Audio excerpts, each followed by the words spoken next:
I'm feeling a little high right now, a mile high. That's right, I'm in Denver at Coors Field, home of the Colorado Rockies. This has been their home stadium since 1995, their third season, and they had some early success, went to the playoffs that first year, but there's always been tricky playing out here. The light air has caused pitchers' ERAs to be a mile high. And trying to find consistent pitching has been quite difficult in Denver and for the Colorado Rockies. But they've always had a loyal fan base, even in hard times. So I'm going to take a tour of Coors Field, whose iconic front entry clock tower stands as a monument and a welcoming to all fans who come to visit.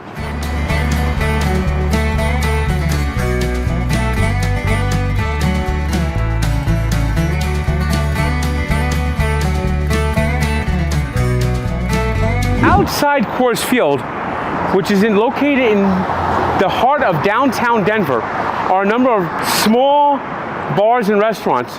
Plus, they have a space for events if they want to throw a party. So in terms of pre-game destinations for fans that meet up and party before the game, Coors Field gets a solid B-.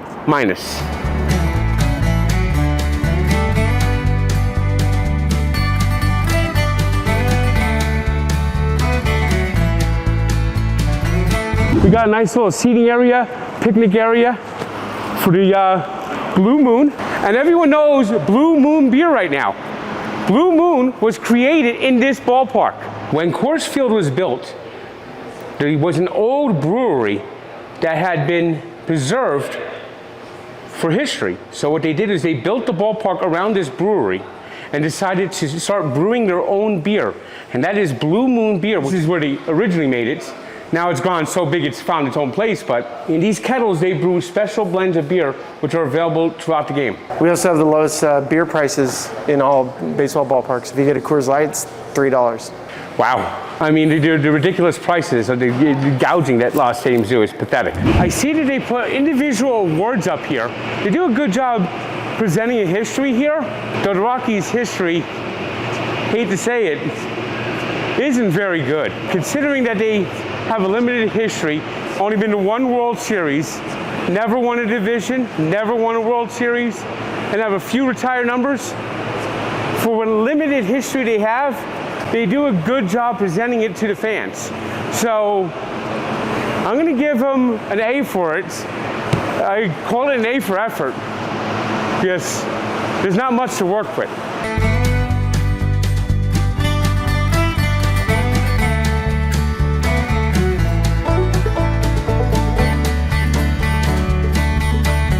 To try to combat the altitude in Colorado, the Rockies came up with an idea of putting the baseballs into a humidor. It cut down the home runs a little bit, and then the rest of Major League Baseball said, hey, that's a good idea. So they started doing the same thing. Well, so much for that. All right, I like this. The concourses are open. This was one of the first stadiums that debuted that concept with the open concourse. The stadiums that were built after 1990, that's when they started introducing this concept. You didn't see it so much in Cleveland, but you see it here in Coors, which was opened in 1995. So Coors Field for a concourse, I give it a B.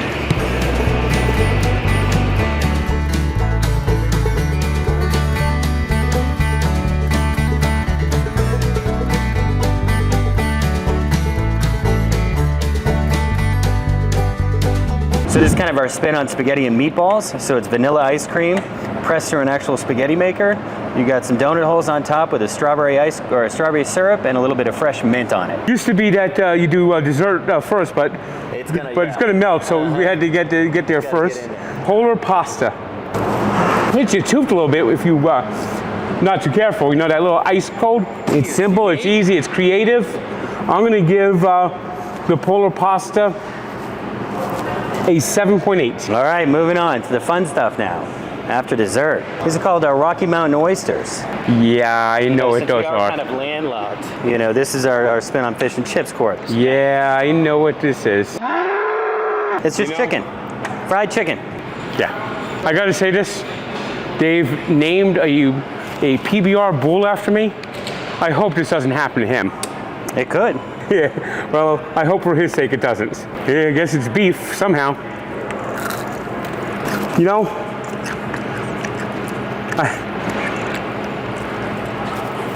it's not that bad. Very fried, very fried. I'm gonna give it a 7.4. I mean, gotta be adventurous sometimes. All right, moving on to our house smoked brisket right here. We do this in the Blue Moon right behind you. So we have 2 large smokers back there that go pretty much 24 hours a day. Got some house pickles on there, and then our house-made potato salad for you. Oof. Not a fan of potato salad, not a fan of pickles. Not a fan of potato salad and not a fan of mayonnaise. The brisket looks good though, I gotta say that. This is good. This is terrific brisket. Excellent. I'm gonna give the brisket an 8.7. It's a high score right there. Yes, it is.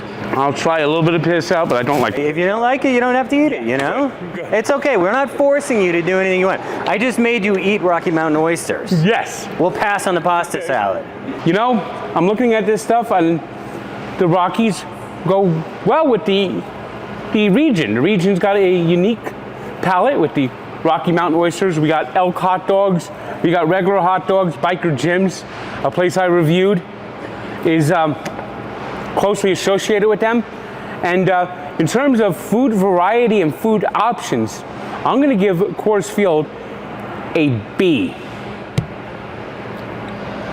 Now, is B good? Yes. Okay.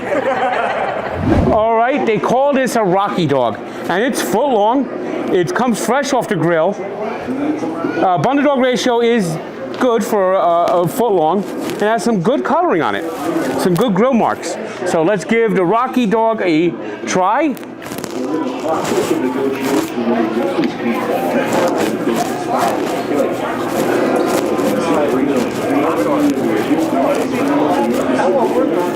This is one of the best stadium dogs I've ever had. I always grade things differently at a stadium. This hot dog is a triple. Check out the out-of-town scoreboard, but it's a little bit of a stairs, so we want to see if you're comfortable. All right.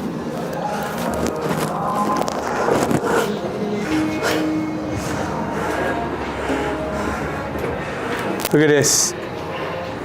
This is manually operated out-of-town scoreboard.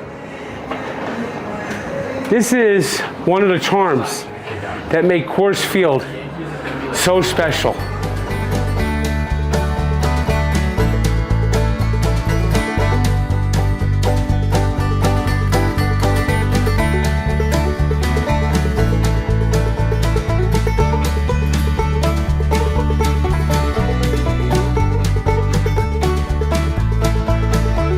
When they were building the stadium, they found an old fossil of a Triceratops. So they made it their mascot, and Dinger was born. And one of the top mascots in baseball, colorful, purple. I mean, what else can I say? I'm gonna give Dinger a B.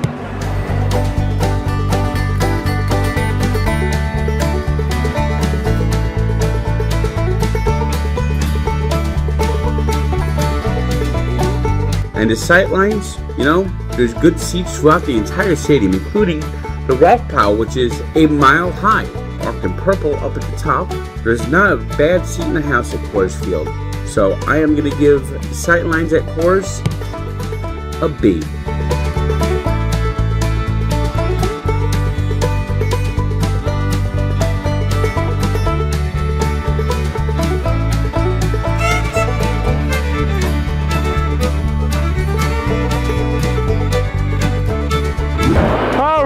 Well, it was an opportunity. I had to wear the jersey. I mean, I'm still a Met fan at heart, so everyone chill out.